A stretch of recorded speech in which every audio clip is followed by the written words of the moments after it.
Silk Road was never a road.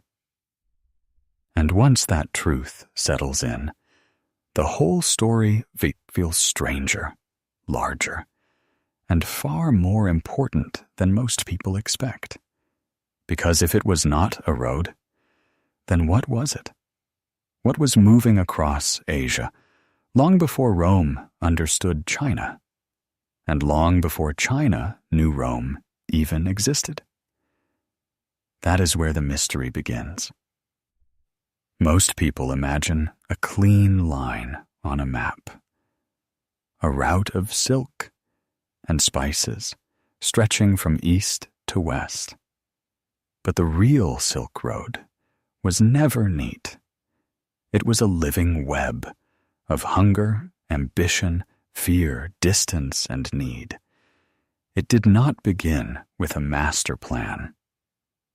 It began because someone lacked what someone else had, and because human beings have always been willing to risk a great deal for what lies beyond the horizon.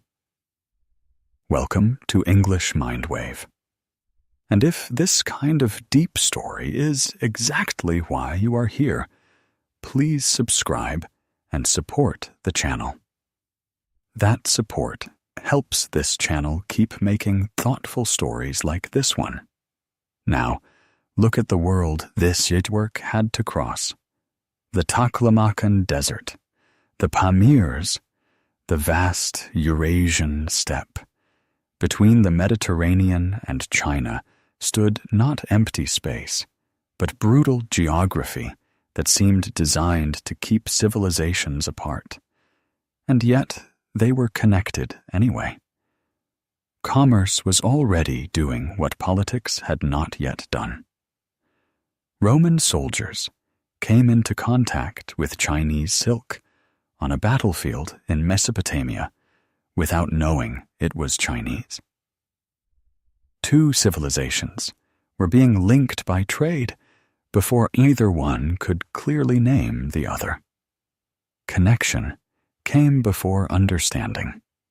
That is what makes this story so haunting. Before ambassadors truly knew each other, trade already did. Markets were being changed by people whose names would never be recorded. Entire civilizations were being pulled into each other's orbit by chains of exchange so long that almost no one could see the full pattern. And the beginning was far humbler than most people imagine. Before luxury dazzled empires, necessity was already laying the foundations. People across Eurasia were moving things they could not live without. Stone, metal, seeds, animals, and skills. Jade moved east. Copper and tin moved toward the places where bronze could be made. A farmer, a herder, or a metal worker solving a local problem could still become part of a process vast enough to alter continents. Then came the horse, and with it, a new relationship to distance. The steppe peoples did not simply move faster. They changed what movement meant. The Yamnaya turned distance into habit. And later, steppe warriors proved that mobility itself could become power. By the time mounted archers, like the Scythians, mastered the saddle, the earliest true infrastructure of the Silk Road was already in place. Crops were moving too. Millet traveled west from northern China. Wheat and barley moved east from the Fertile Crescent. In Central Asia, those agricultural worlds crossed. That crossing mattered far beyond food. More reliable surplus meant that a society could support more than farmers. It could support priests, craftsmen, soldiers, and administrators.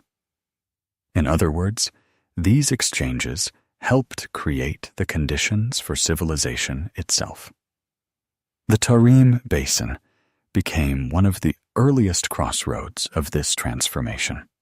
Harsh, exposed, and ringed by mountains, it still held communities mixing Eastern and Western crops, dairy traditions, and medicinal knowledge. In a real sense, the Tarim Basin was already living the Silk Road before the Silk Road had a name.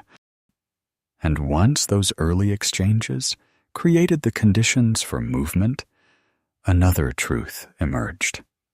The Silk Road was not truly built by the mighty empires at either end, but by the people in the middle.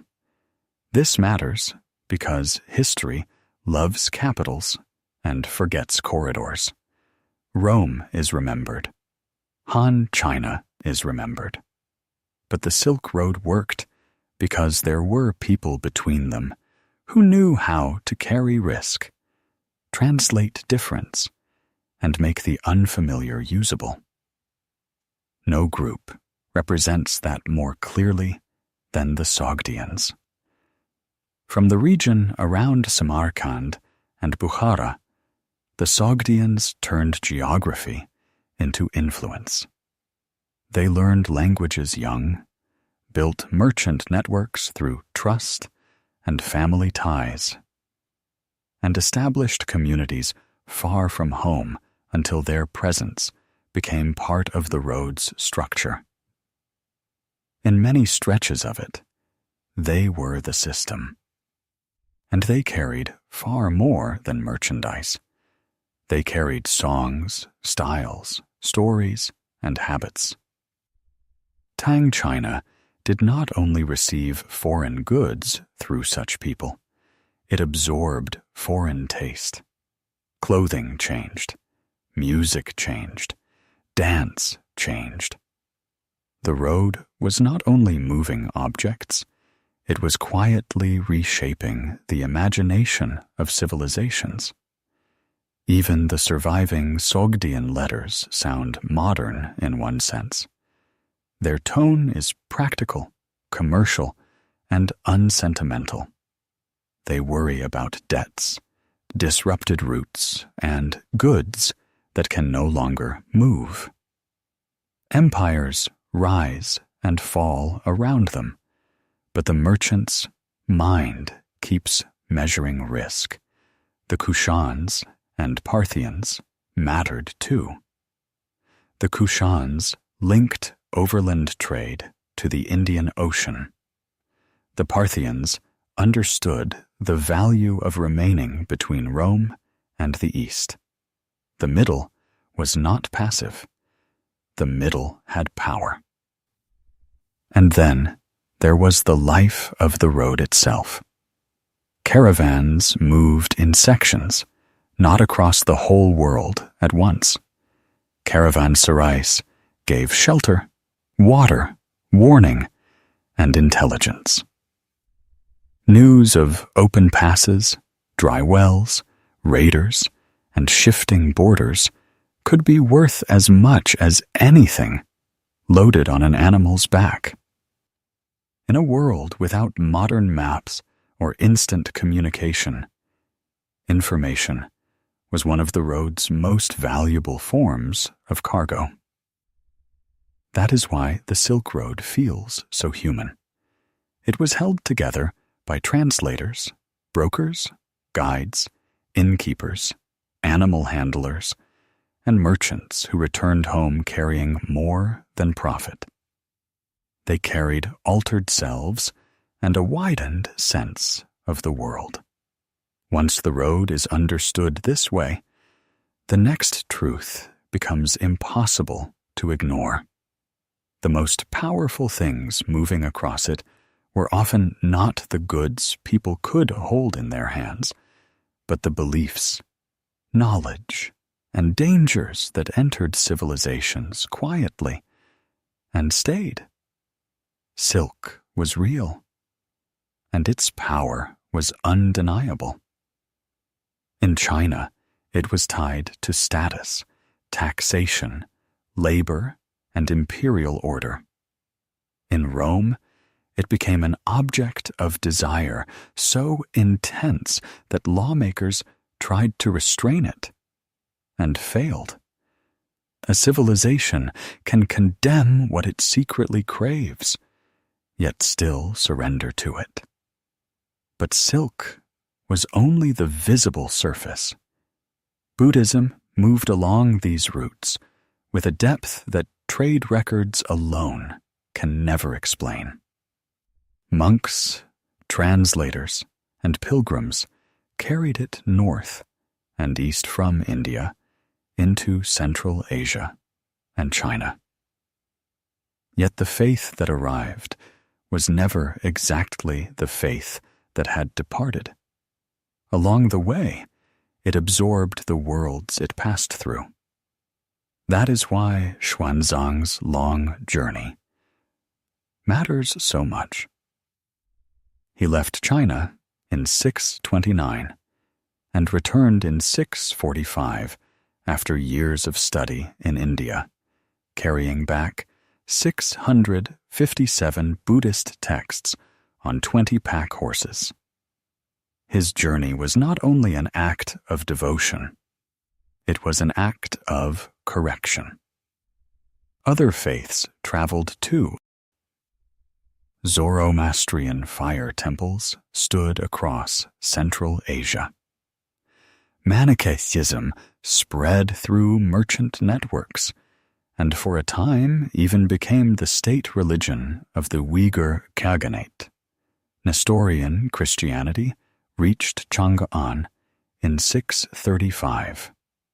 Islam later expanded not only through conquest, but also through trust, contracts, and commercial law. On the Silk Road, faith and commerce often traveled together. And then there was paper, one of the quietest revolutions in world history. Once paper moved west from China through Central Asia into Samarkand and Baghdad, the scale of stored thought changed. In Baghdad, cheap paper helped sustain the translation culture of the House of Wisdom, where Greek, Persian, and Indian knowledge met in Arabic. Algebra entered history through al-Khwarizmi. Major medical learning was preserved and expanded in works later associated with Avicenna.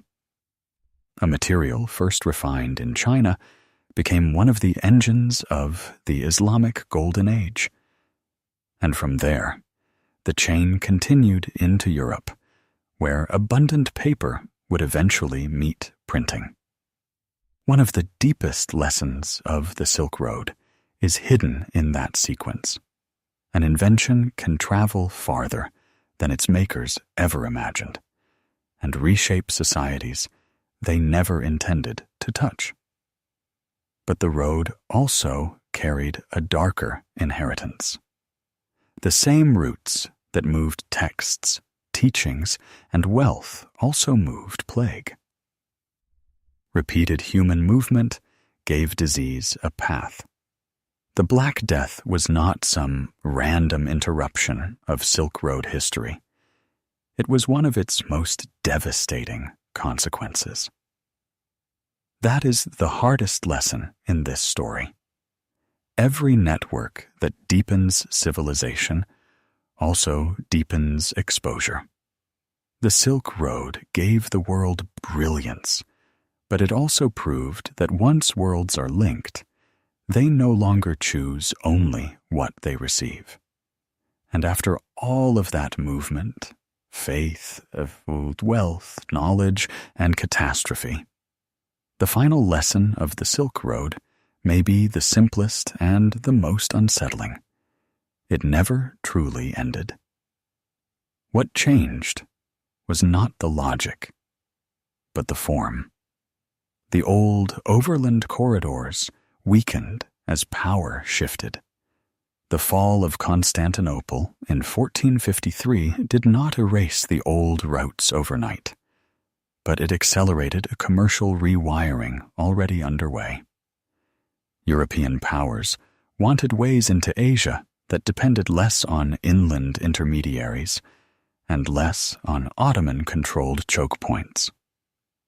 The center of gravity moved from caravan tracks and oasis cities toward sea lanes, ports, and oceanic empires. When Vasco da Gama reached India by sea in 1498, the balance changed permanently.